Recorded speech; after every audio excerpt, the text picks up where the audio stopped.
மட்டும் ரீகேப் பார்ப்போம். கிளமெண்ட் அட்லி எப்போ இந்தியாவிற்கான விடுதலையை அங்கீகரித்தாருன்னா மார்ச் 15, 1946. இந்தியா பல இனங்கள், மதங்கள் மற்றும் மொழிகள் கொண்ட நாடு என்பதையும் அதனால் உருவாகும் பல்வேறு பிரச்சனைகள் குறித்தும் நன்கு அறிவேன். ஆனால் இத்தகைய தடைகள் இந்தியர்களை எதிர்கொண்டு வெற்றி பெற வேண்டும். சிறுபான்மையோர் உரிமைகள் எப்போதும் நமது சிந்தனையில் இருக்க வேண்டும். அவர்கள் அச்சம் இல்லாமல் வாழும் சூழ்நிலை உருவாக்கப்பட வேண்டும் என்று கூறியவர் யாருன்னா கிளமெண்ட் அட்லி. இந்தியாவின் முதல் துணை பிரதமர் யாருன்னா சர்தார் வல்லபாய் பட்டேல். இவர் உள்துறை அமைச்சராகவும் பதவி வகித்தார். எத்தனை சுதேசி அரசுகளை ஒருங்கிணைக்க தொடங்கினாங்க அப்படின்னு பார்த்தீங்கன்னா 565 சுதேசி அரசர்கள். சர்தார் வல்லபாய் பட்டேலின் செயலாளர் யாருன்னா விபி மேனன். எந்தெந்த சுதேசி அரசுகள் இந்தியாவோட ஒருங்கிணைக்க மறுத்ததுன்னு பார்த்தீங்கன்னா ஜூனாகத், காஷ்மீர் மற்றும் ஹைதராபாத் சுதேசி அரசுகள். ஸோ எந்த திவான் பாகிஸ்தானோட ஜூனாகத் பகுதியை ஆகஸ்ட் 15, 1947 இணைத்து விட்டாருன்னா பூட்டோ. பூமி தானே இயக்கம் யாரால் தொடங்கப்பட்டதுன்னா வினோபா பாவே. அடுத்து இந்த பேஜ் மட்டும் ஒரு வாட்டி ரீகேப் பார்ப்போம். ஜோத்பூரில் யார் சுதேசி அரசராக இருந்தாங்கன்னா அன்வர் சிங் சுதேசி அரசராக இருந்தார். பட்டேல் எங்கெங்கிடையே ரயில் போக்குவரத்தை அமைத்துக்கொள்ள உங்களுக்கு உரிமை கொடுப்போம் அப்படின்னு சொல்கிறாருன்னா ஜோத்பூர், கத்தியவார். ஜோத்பூர், கத்தியவார்.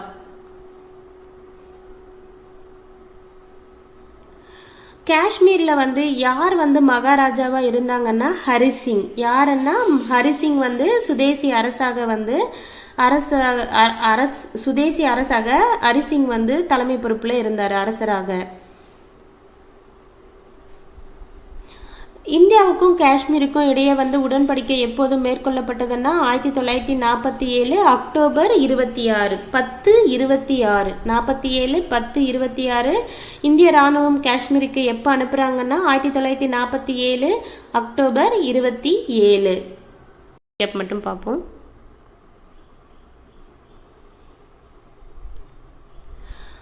அன்னி அம்மையார் தன்னாட்சி இயக்கத்தை தொடங்கியிருப்பாங்க. எங்கே சென்னையில் தொடங்கியிருப்பாங்க. பாலகங்காதர திலகர் பார்த்தீங்கன்னா வட இந்தியாவில் தொடங்கியிருப்பார். ஸோ இவங்க தன்னாட்சி இயக்கம் தொடங்கினதுலேருந்து தென்னிந்தியாவின் பங்கேற்பு பார்த்திங்கன்னா அதிகமாக இருந்திருக்கும். மொழி அடிப்படையில் மறுசீரமைப்பு என்பது எப்போ காங்கிரஸ் கட்சி தொடங்கியதுன்னா 1917 தொடங்கினாங்க. அதாவது அந்த சீரமைப்பு தொடங்குறாங்க. மொழி அடிப்படையில் மாநிலங்களை கொண்டு வரணும்னுட்டு திட்டம் எப்போ தீட்டுறாங்கன்னா 1920. அதுக்கப்புறம் சீரமைக்கிற பணிகள் திட்டம் 20. அதுக்கான பணிகளை எப்போ மேற்கொள்கிறாங்கன்னா 27. ஸோ 17, 20, 27. ஸோ ஒடிசா மாநிலம் எப்போ மாநிலமாக அமைக்கப்பட்டது, அதாவது மொழி அடிப்படையில் ஒடிசா மாநிலம் எப்போது அமைக்கப்பட்டதுன்னா 1936. ரொம்ப முக்கியம். விடுதலைக்கு முன்பு மொழி அடிப்படையில் எந்த மாநிலம் அமைக்கப்பட்டது 1936ஆம் ஆண்டு அப்படின்னா ஒடிசா மாநிலம். விடுதலைக்கு பின்பு மொழி அடிப்படையில் அமைக்கப்பட்ட முதல் மாநிலம்னா ஆந்திரா 1956. ஸோ 20 வருஷம் பின்னாடி போனால் ஒடிசா, 20 வருஷம் முன்னாடி வந்த ஆந்திரா 1956, ஒடிசா 1936.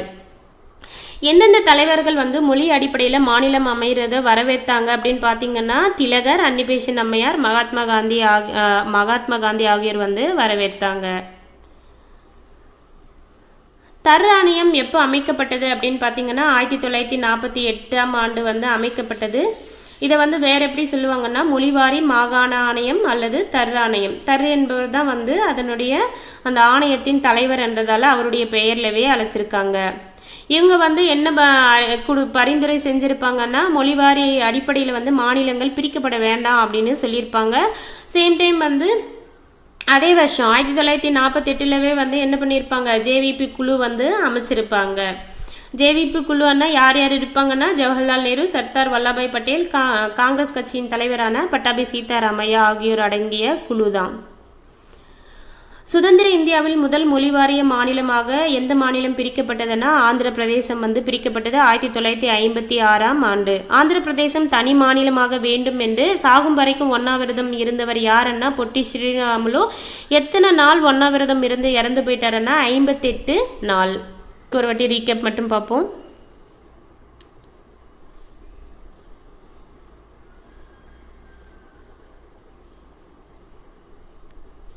பசல் அலி கமிட்டியில் வந்து யார் யார் வந்து உறுப்பினர்களாக இருப்பாங்கன்னா குன்ஸ்ரு பணிக்கர் வந்து உறுப்பினர்களாக இருப்பாங்க. பசல் அலி கமிட்டி எத்தனை அம்சங்களை பரிந்துரைக்கணும்னா 4 அம்சங்களை பரிந்துரைக்கும். அவங்களுடைய பரிந்துரைகளை எப்போ சமர்ப்பிக்குதுன்னா 1955 வந்து சமர்ப்பிக்குது.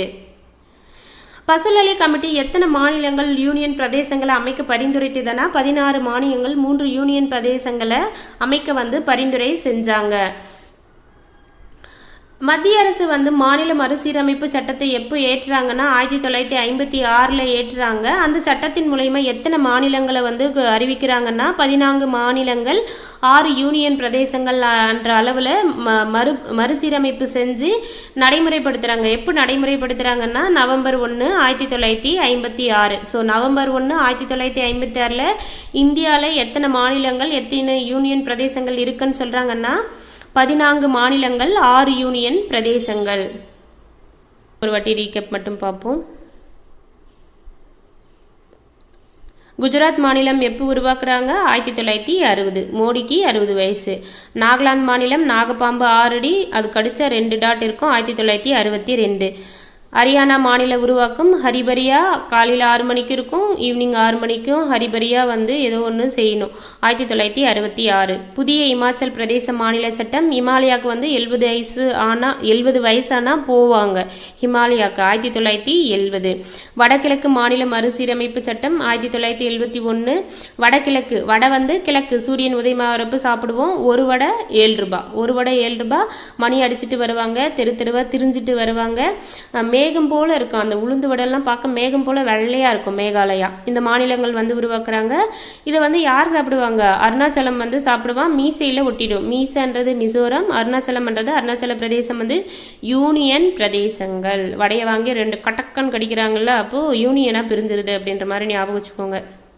ஜம்மு காஷ்மீர் 2 யூனியனை பிரித்தாங்கல்ல அது போல் வடையை கடிச்சதுமே அருணாச்சலம் கடிக்கிறான் மீசையில் ஒட்டிக்குது அப்போது யூனியன் பிரதேசங்கள் உருவாக்கம். சிக்கிம் மாநில சட்டம் 1975. முக்காவாசி பகுதி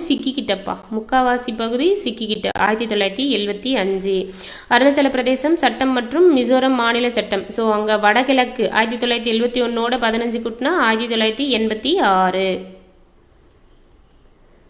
கோவா மாநில சட்டம் கோவாக்கு வந்து 8 பேர் பிளான் பண்ணோம் கடைசியில் 7 பேர் தான் போனோம் 1987. சத்தீஸ்கர் மாநில உருவாக்கம் சட்டி வாங்கினோன்னா 2000 ரூபாய். உத்தரகாண்ட் மாநில உருவாக்கம் உத்தரவு போட்டு அது அவங்க வீட்டில் இருக்கிறவங்க பண்ணணும்னா 2000 ரூபாய் காசு தரணும். ஜார்க்கண்ட் மாநில உருவாக்கம் ஜாரணும் எங்கேயாவது சறுக்கணும் அப்படின்னா 2000 ரூபாய் கொடுக்கணும். தெலுங்கானா மாநில உருவாக்கம் ஆந்திர பிரதேசத்திலேருந்து பிரித்து 2014. தெலுங்கானா மாநில உருவாக்கம் 2014 ஞாபகம் வச்சுக்கோங்க. ஒரு வாட்டி ரீகேப் பார்ப்போம். சென்னை மாகாணத்தை உருவாக்கியவர் யாருன்னா வெல்லஸ்லி பிரபு. சென்னை மாநிலம் வந்து எப்போது உருவாக்கப்பட்டதுன்னா நவம்பர் 1 1956.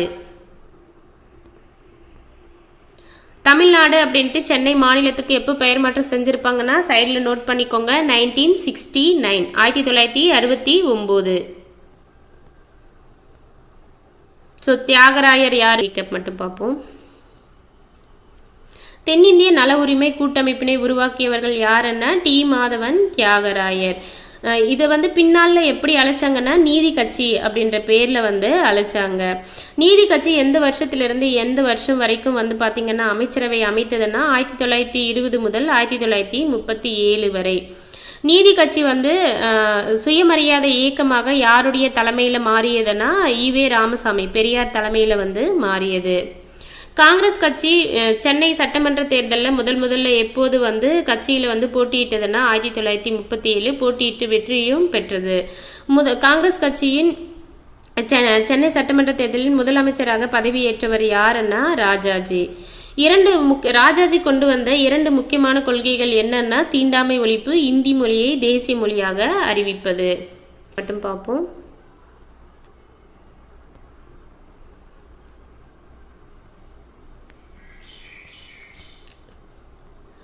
இந்தி எதிர்ப்பு போராட்டத்தில் வந்து கலந்து கொண்ட தமிழறிஞர்கள் வந்து பார்த்தீங்கன்னா மறைமலை அடிகள், கல்யாண சுந்தரம். தமிழ்நாடு தமிழருக்கே என்ற முழக்கத்தினை எழுப்பியவர் யாருன்னா மறைமலை அடிகள். திராவிட நாடு என்ற கோரிக்கையை 1939ஆம் ஆண்டு முன்வைத்தவர் யாரு அப்படின்னா பேரறிஞர் அண்ணா.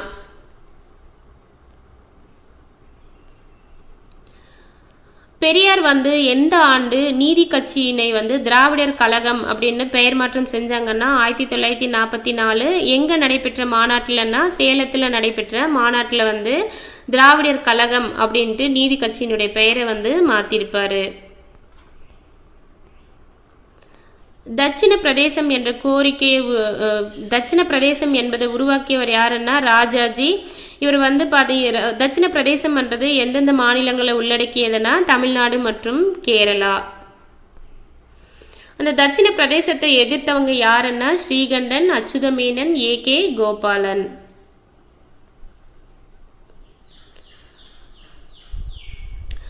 தட்சிண பிரதேசம் என்ற கோரிக்கையை வந்து காமராஜர் வந்து கடுமையாக எதிர்த்தார். எந்த மாநாட்டில் எப்போது நடந்ததுன்னா 1956 நடந்த காங்கிரஸ் மாநாட்டில் அமிர்தசரஸில் நடைபெற்ற மாநாட்டில் வந்து எதிர்த்திருப்பார்.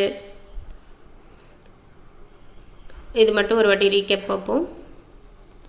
சங்கரலிங்கனார் வந்து சென்னை மாநிலத்துக்கு தமிழ்நாடு என பெயர் மாற்றணும்ன்ட்டு எத்தனை நாள் வந்து உண்ணாவிரதம் இருந்தாருன்னா 76 நாட்கள் உண்ணாவிரதம் இருந்து உயிர் நீத்தார். இவர் எந்த மாவட்டத்தை சேர்ந்தவர்னா விருதுநகர் மாவட்டத்தை சேர்ந்தவர். இவர் யாருடைய சீடர்னா மகாத்மா காந்தியினுடைய சீடர். திமுக எப்போது வந்து தேர்தலில் வெற்றி பெற்றதுன்னா 1967 வந்து வெற்றி பெற்றது. யார் வந்து முதலமைச்சராக பதவி ஏற்றிருப்பாங்கன்னா அறிஞர் அண்ணா வந்து முதலமைச்சராக பதவி ஏற்றிருப்பாங்க. தமிழ்நாடு அவர் பதவி ஏற்றின பிறகு தமிழ்நாடு அப்படின்ட்டு நம்மளுடைய மாநிலத்துக்கு வந்து பெயர் மாற்றம் வந்து செஞ்சு பெயரை வந்து மாற்றிருப்பார். எந்த வருஷம்னா 1969. சைடில் நோட் பண்ணிக்கோங்க. அவ்வளோதாங்க, இதோட வந்து இந்த பாடம் வந்து முடியுது. தேங்க்யூ.